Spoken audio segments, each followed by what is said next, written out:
pada tahun-tahun sebelumnya, Natal, Imlek, tidak ditimbulkan pembatasan seperti ini. Kemudian setiap Idul Fitri ada istilahnya kok setiap Idul Fitri dikasih pembatasan seperti ini. Bagaimana menurut Ibu? Assalamualaikum warahmatullahi wabarakatuh. Enci-enci, tuan-tuan dan puan-puan, majelis penonton yang mulia.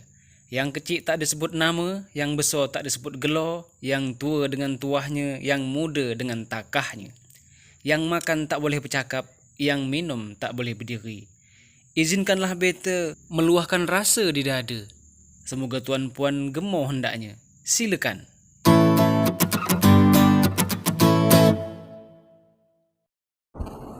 Oke, baik Bu, kita bisa ketemu lah Bu. Terlebih dahulu mohon maaf Bu, saya belum tahu nama Ibu. Mas Diana. Mas Diana Bu ya. Iya. Sebelum kita lanjut, berapa lama Ibu tugas di sini? Sudah 1,5 bulan. Langsung Bu. Iya, tinggal 1,5 bulan lagi. Maksudnya Saya kan PLT. belum Definitif. permisi Bu, boleh buka biar masyarakat kenal Bu. Baik.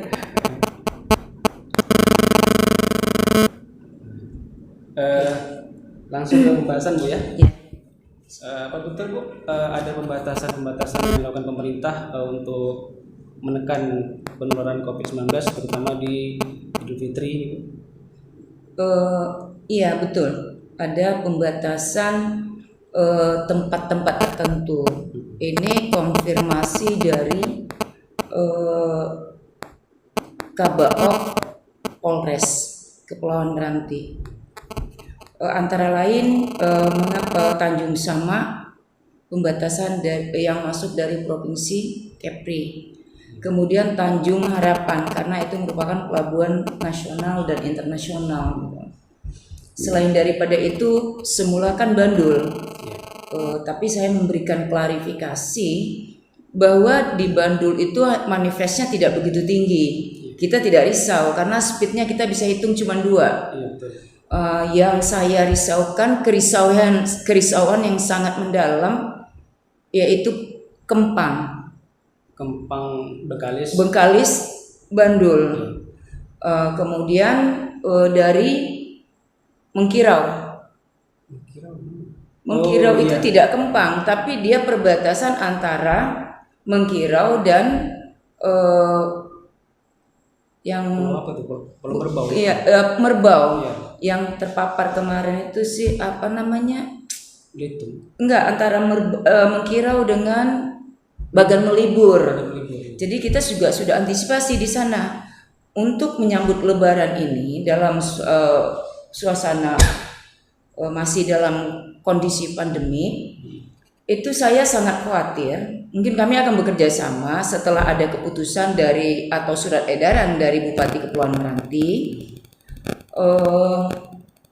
bahwa dari wilayah Lukit bisa saja kan ada penyeberangan di sana kan dari Buton, yaitu Kempang juga.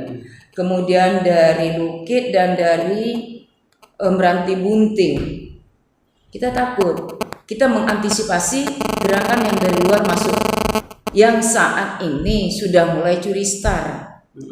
Pemerintah Indonesia, khususnya saya bicarakan ini pemerintah Provinsi Riau, itu sudah mulai meminta mengantisipasi masuknya orang dari wilayah luar. Ya, orang yang masuk itu bukan orang lain yang kita khawatirkan, itu adik-adik mahasiswa yang dia dari luar provinsi masuk pulang ke kampung. Tapi kalau di dalam provinsi sah-sah saja, tapi persiapkan diri sebelum tanggal 6 ya, 6 sampai tanggal 17 kedatangannya akan didata oleh Kades akan menyampaikan imbauan kepada Pak RT siapa saja yang pulang dari luar provinsi. Tanggal 6 itu? Iya, tanggal 6.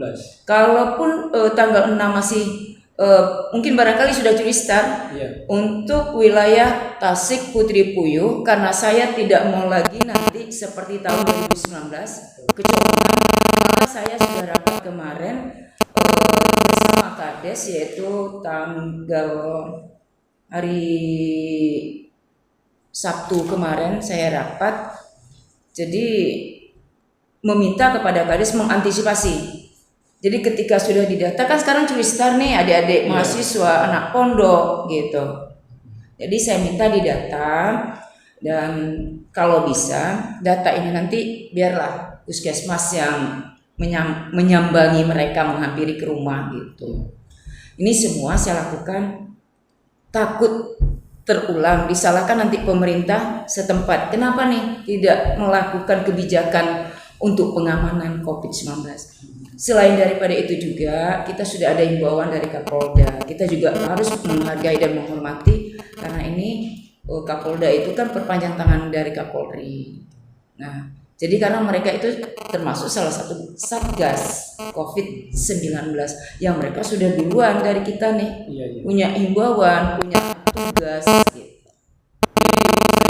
Beberapa pos yang khusus Tasik Putri Puyuh ya Bu ya. Iya. Ada beberapa pos mungkin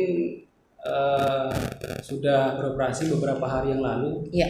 Itu untuk apa itu Bu? Dan kemudian prosedur masuknya seperti apa? Kalau sebelum tanggal 6 ke bawah ini kita melakukan penjagaan itu atas permintaan Kapolsek Merbau. Ada berapa titik di Tasik Putri Puyuh? Sebenarnya banyak. Cuman saya mengambil jalan tengahnya saja. Yang terbanyak itu sebenarnya Kudap. Kudap ini kan di antara. Mengapa saya mengambil Kudap? Kudap adalah penyeberangan yang cukup ramai karena dekat dari sini ke Bengkalis, atau dari Selat Panjang ke Bengkalis. Tapi kalau mereka lewat nanti Dedap, itu kan memakan waktu lagi. Nah, namun ini sebagai sosialisasi dulu. Kita belum menentukan apa persyaratan mereka yang akan nyebrang ke Bengkalis. Itu yang pertama.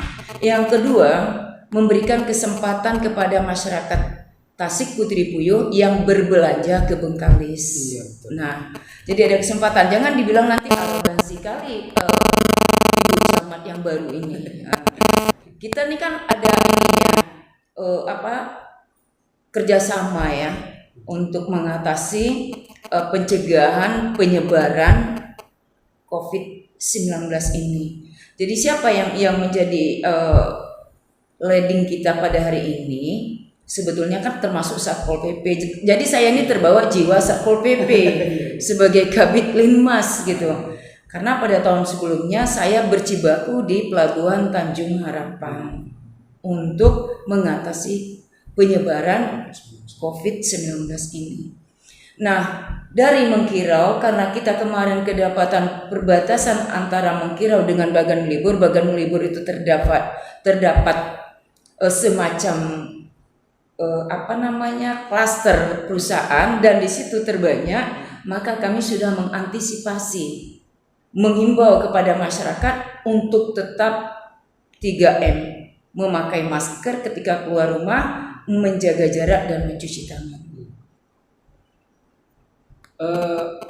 Jadi sebelum tanggal 6 ini penjagaan itu hanya dilakukan untuk berjaga-jaga, kemudian tak perlu menunjukkan KTP. Untuk saat ini belum lagi. Nanti setelah tanggal 6. Tanggal 6 sampai tanggal 17 kami harus lebih ketat. Jadi KTP mungkin atau yang lain-lain. Identitas diri yang masih berlaku. Kalau mereka, yang utama meminta kepada masyarakat Tasik Putri Puyuh secara umum tetap mempergunakan keluar rumah.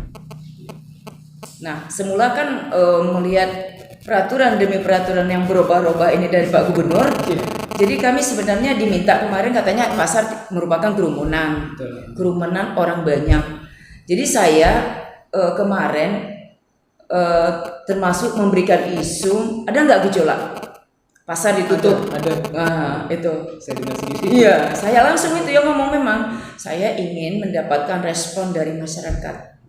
Kita bukan tidak mau mengajak rapat, tapi kita tetap menunggu surat edaran dan keputusan dari kabupaten. Saya nggak boleh mendahului kebijakan Pak Bupati. Namun kedatangan Pak Sar di minggu ke depan itu belum fix iya atau tidaknya gitu ya? Boleh, masih boleh satu kali. Kemudian ada seperti masukan daripada kepala desa, karena kepala desa kan ujung tombak bahwa mendengar apa yang menjadi keluhan masyarakat. Baik, satu lagi Bu ya. Siap. Satu pertanyaan yang timbul di masyarakat, tak terkecuali saya nih.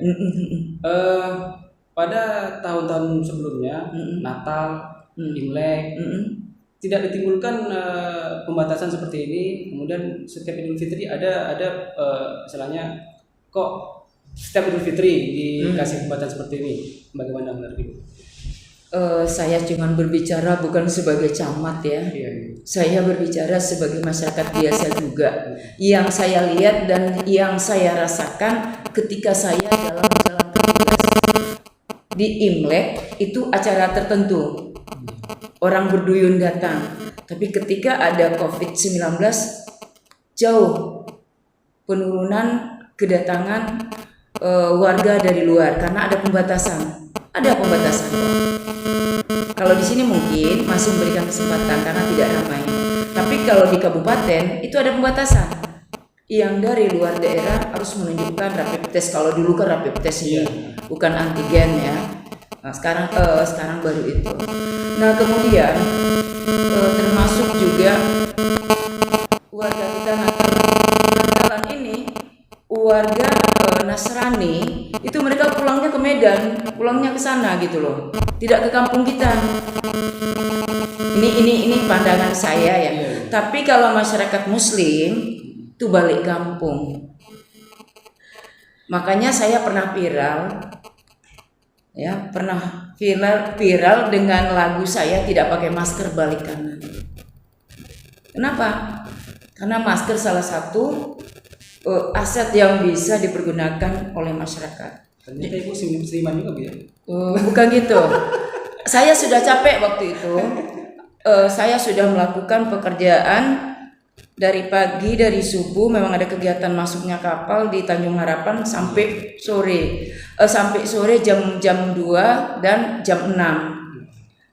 Antara jam 2 dan jam 6 saya mengambil kesempatan lagi pada waktu itu jam 4 sampai jam 4.30 kan keramaian itu di bulan puasa. Saya bertugas untuk melakukan penertiban agar masyarakat memakai masker. Alhamdulillah daripada saya melepuk kepala orang, punggung orang, kita lapar, kita puasa insya Allah pada waktu itu. Jadi saya buat lagu, udah capek, udah mau jam 6. Jadi sebagai umat muslim saya kembali kepada topik yang ditanyakan pada persoalan kenapa? Karena kita banyak menuntut ilmu di luar. Jadi wanti-wanti wajar saja karena saya menjalankan perintah dari pimpinan, bukan perintah yang saya buat sendiri. Orang muslim begini-begini di bulan Ramadan karena banyak kebijakan yang harus kami laksanakan di level bawah ini gitu. Mau tidak mau kita wajib mematuhi sebuah aturan yang sudah menjadi kesepakatan bersama pimpinan tertinggi. Karena membuat keputusan itu tidak seperti membalikkan telapak tangan, tidak sekedar ucapan, semua sisi dinilai. Ini apa? Karena muslim yang tertinggi kan? Nah, kalau pada saat lebaran itu melahirkan klaster baru, waduh. Nah, itu dia. Udah tahu jawabannya kan? Nah, oleh sebab itu saya memohon kepada seluruh masyarakat Tasik Putri Puyuh untuk berdoa meminta kepada Allah agar kecamatan kita ini tidak lagi terulang dengan kasus-kasus serupa. Agar kita senantiasa berada dalam lindungan Allah. Namun setiap doa harus ada usaha. Setidaknya mari memulai memakai masker yang baik dan benar. Contoh, masyarakat memakai masker masih ditaruh di bawah dagu, naik motor. Gini sajalah. kita lagi capek, kerongkongan kering, tidak pakai masker, jalanan panas berdebu, batuk kita, banyak dosa kita. Lama-lama kita kena batuk, kering dan sebagainya. Kita pasti nuduh, apalagi kita ini kan orang desa ya. Saya berasal dari desa. Itu aku dibuat orang gitu loh. Aku dikasih makanan nggak bagus gitu loh. Jadi kan udah dosa itu. Lebih bagus, tolong, ayo, mari pergunakan masker untuk keselamatan, menjaga keselamatan dan kesehatan diri pribadi. Jadi dengan masyarakat mulai memakai masker berarti menyadari betapa pentingnya kesehatan. Itu yang saya minta. Apalagi menjelang Lebaran. Cuman satu lagi pesan saya, kalau ada keluarga yang mudik, monggo lapor ke Pak RT. Setelah itu juga minta kepada puskesmas tempat untuk mengantisipasi gitu. Banyaklah meminum air putih dan vitamin. Yang jelas air putih hangat itu terus saja diminum. Jadi aktivitas kita jangan pulang kampung petantang-petenteng mentang-mentang dari kota. Enggak mau tahu dengan aturan. Kalau di kota kebanyakan masyarakat kita dari daerah yang tempat mereka berdomisili, mereka patuh dengan aturan. Ketika sudah sampai di desa, di kampung halaman, mereka jadi raja. Nah, ini yang sering terjadi. Ini yang sering kami alami. Jadi turuti aja aturan yang ada. Nah, dari tanggal 6 sampai tanggal 17 kita tetap menjaga prokes. Dan tunjukkan bahwa kita taat aturan, masyarakat yang taat aturan sekalipun kita berada di wilayah seperti ini. Aku yakin saya masyarakat Bandul itu baik-baik kok. Masyarakat Bandul itu adalah orang yang taat aturan. Hanya saja mereka belum dapat menerima kepastian aturan itu berlaku atau tidak. Ya kan? Ya. Nah, itu dia. Tapi ketika aturan itu diinformasikan kepada masyarakat, masyarakat wanti-wanti akan mau kok. Saya udah lihat, saya sudah berjalan keliling, walaupun belum sepenuhnya, baru 60%. Tapi saya sudah bisa melihat masyarakat Bandul itu sebenarnya patuh. Tapi aturan itu benar-benar dapat mengikat dan diikuti oleh seluruh lapisan masyarakat. Jadi sekali lagi Bu, jadi tanggal 6 sampai tanggal 17 itu kalaupun pulang lapor sama pihak Pak RT, kemudian koordinasi sama kesehatan. Betul. Maksudnya kenapa? Intinya kita berjaga. Jangan nanti yang datang disalahkan. Tuh bawa virus, bawa penyakit. Nanti kan dia benci orang. Itu terjadi di tahun yang lalu. Timbul kerusuhan. Jangan sampai terjadilah. Mudah-mudahan. Kembali lagi saya katakan, sebetulnya masyarakat itu dia tahu dengan aturan. Cuman untuk menjalani aturan harus ada ketegasan dari pemerintah setempat. Tapi tadi tetap boleh pulang ya, cuma prosedurnya tetap boleh pulang, tapi masih wilayah Riau. Kabupaten ini. Kabupaten. Iya. Kalau ke nyebrang Bengkalis kan boleh? Boleh. Kita yakin Bengkalis itu untuk penyeberangan Roro, ya, kalau tidak ada penyeberangan gelap, itu mereka sudah memiliki harus memiliki surat keterangan antigen. Jadi kita sudah aman kan yang di sini? Iya. Nah, saya memberikan kesempatan. Kenapa? Karena masyarakat kita ini dengan Bengkalis itu macamnya nggak bisa dipisahkan ya, nggak bisa dipisahkan gitu. Jadi baik Bu, terima kasih. Selamat menjalankan puasa Bu. Terima kasih. Ibadah puasa kita diterima. Amin amin ya rabbal alamin. Terima kasih. Sekali lagi betul-betul terima kasih kepada Ibu udah bersedia untuk bual-bual. Ya, saya pengen juga masyarakat luas yang belum saya jenguk, yang belum saya kunjungi desanya, mendengar apa yang saya sampaikan ini. Saya kepingin masyarakat saya sehat, kuat, sejahtera, dan menjadi masyarakat yang bermartabat. Salah satu program Pak Bupati yang harus kita dukung. Ketuk pintu, layani dengan hati. Ini tadi udah ketuk pintu, itu udah banyak kan? Udah Bu, makasih. Sama-sama. Assalamualaikum warahmatullahi wabarakatuh. Waalaikumsalam warahmatullahi wabarakatuh. Ini karena bulan puasa.